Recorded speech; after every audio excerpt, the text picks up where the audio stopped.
Day 12 of cycling to the top, Torrevieja to Bilbao. I'm off to Torrevieja today and I'm hoping it's going to be a nice easy run.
I picked up another slow puncture in my front tyre.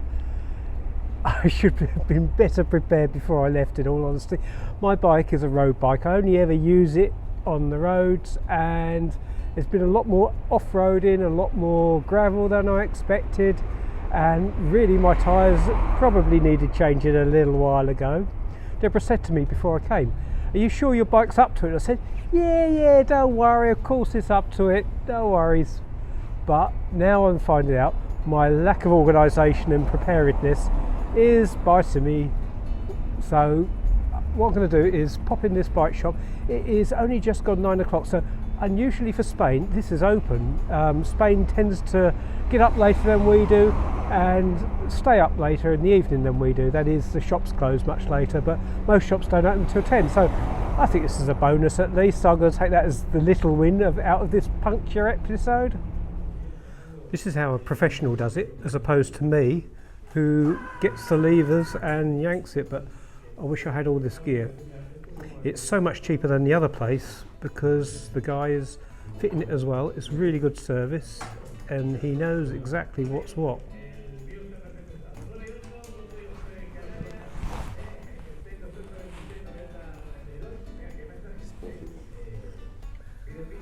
Okay. Pardon? The pad, brake. See? No, it's okay. It's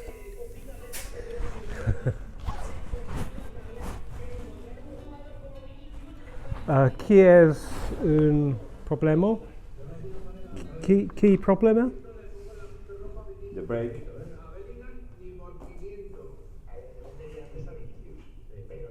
No, it's okay.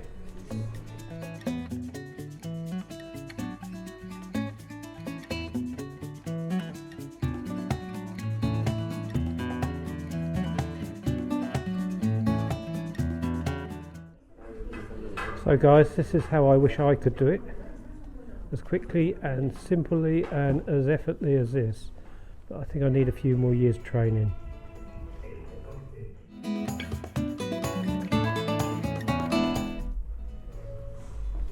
Oh, see. I think that's going to be a slight problem when I go down those large hills. It would be nice to stop if there's a very tight bend in case I go over the bend. I really didn't realise it was that bad. I think here he's finding out how buckled the wheel is, which is a problem I've had to try and adjust the brakes. Basically, as the wheel wobbles, there has to be more room between the brake pads, which means that the brakes don't stop as well, but I think he's doing a much better job than I am. I think that's a bit of a given really, isn't it? I think the thing that I didn't know there's another screw on the side of the brake that you can adjust that helps with the buckled tyre. So I had absolutely no idea about.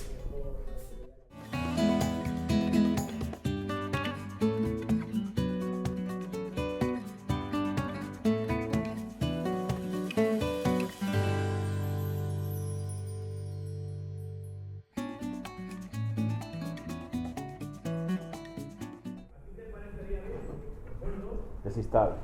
Sí? Gracias, señor. Chi chiamo? Chi chiamo? Antonio. Antonio, go ahead. It's possible start, but the wheel is Sí, buckled, okay. buckled. One moment, okay? Sí. All right, I think he's trying to sort out something to do with my buckle here.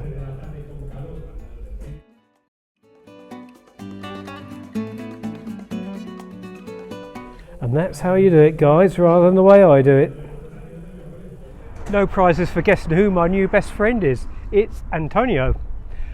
He's done a really great job of my bike. I probably should have got it serviced before I left, but the brakes stop in an instant. It really does feel so much better. And the sorting out of the buckled wheel a bit at the back, that's probably made a big difference as well. So I'm set and I'm on my way.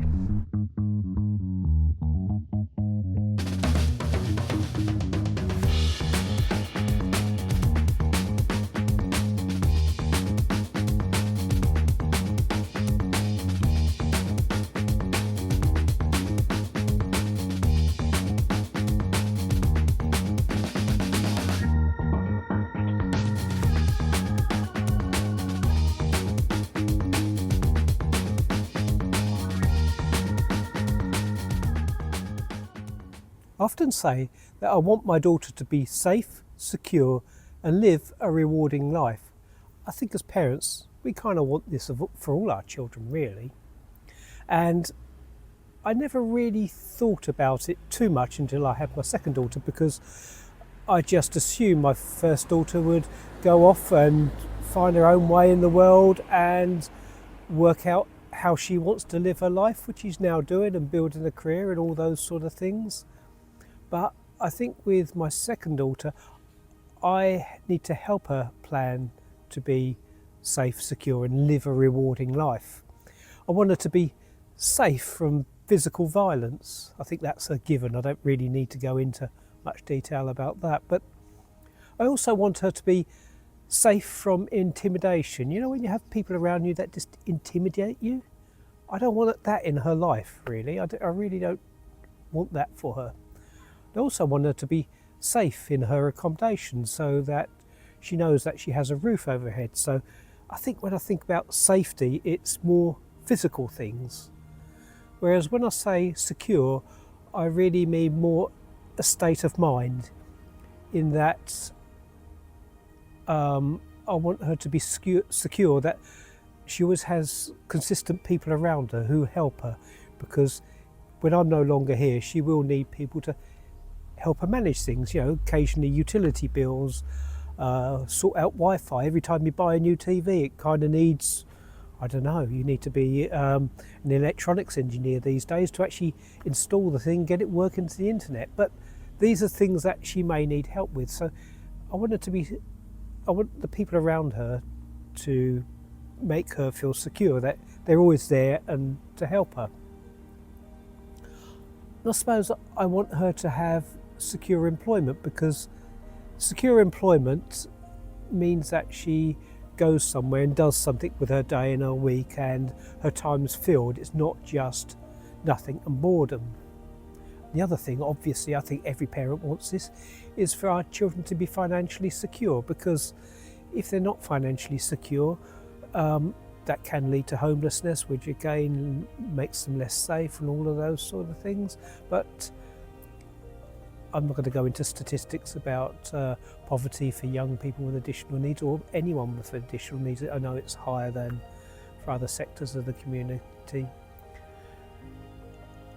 And the other thing that I want is my daughter to live a rewarding life. You know, and this is more of a abstract, in the sense that the first two, safe and secure, are what she needs just in her day-to-day environment, whereas a rewarding life means more to me going out and living life. You know, I want her to have friends, to go out to concerts because she loves music. I want her to go to the theatre occasionally, and I want her to go out to restaurants and have those good times with friends that we all want, really, because it's actually the people in our lives that, well, certainly for me, gives me my happiest moments.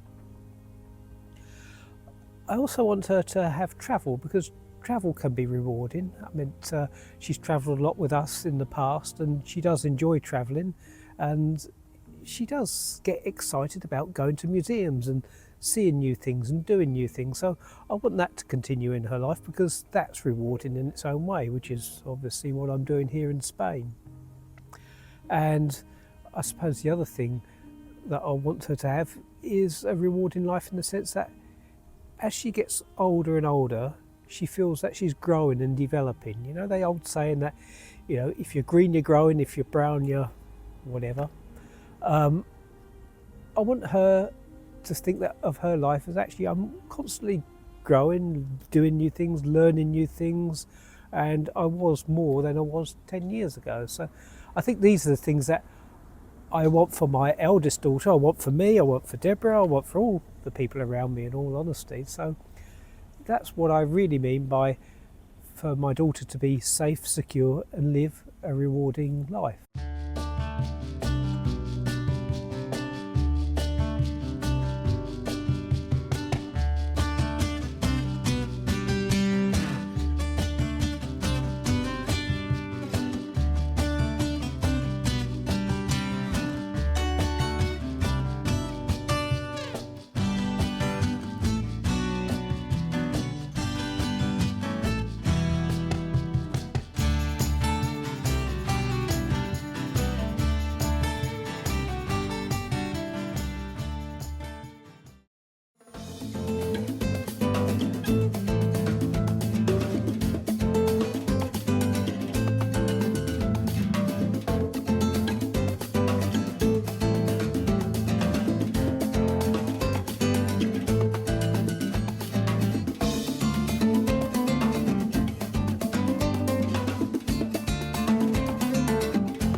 Notwithstanding bike problems, today was a really good day actually. It was flat all the way.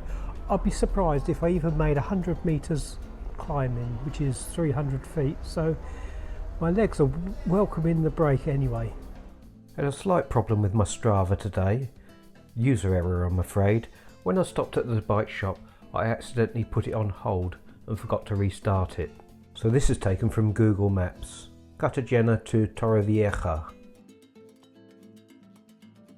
Summary for day 12. Although I didn't think I climbed very much today, I did climb 228 metres, which is 748 feet. Total miles today was 39, which brings the running total up to 448. Miles remaining 552.